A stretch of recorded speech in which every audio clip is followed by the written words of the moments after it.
One of the questions we get asked the most is, how do I find the perfect paper for my photograph? So what Nico and I thought we could do to kick off the Hahnemühle week is tell you our top 3 tips on how we do it here at Hahnemühle.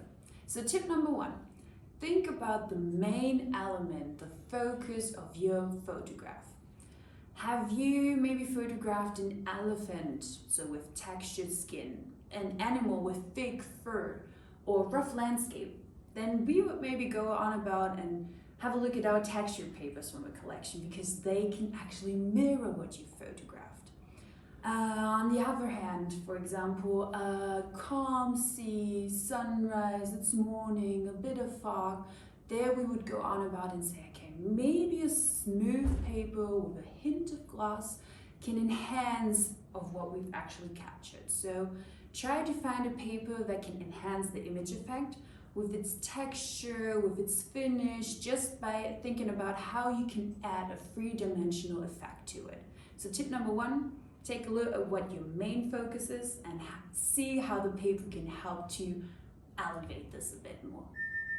Next tip, the second tip, is the size of your image. Would you like to print it in a small format for a portfolio or a big format for an exhibition, for example? Then the texture and surface is very different to the size you want to print. Like our roughly paper, the Brilliant Turner or the Torchon, they add a totally different effect to a small size of an image than to a large one.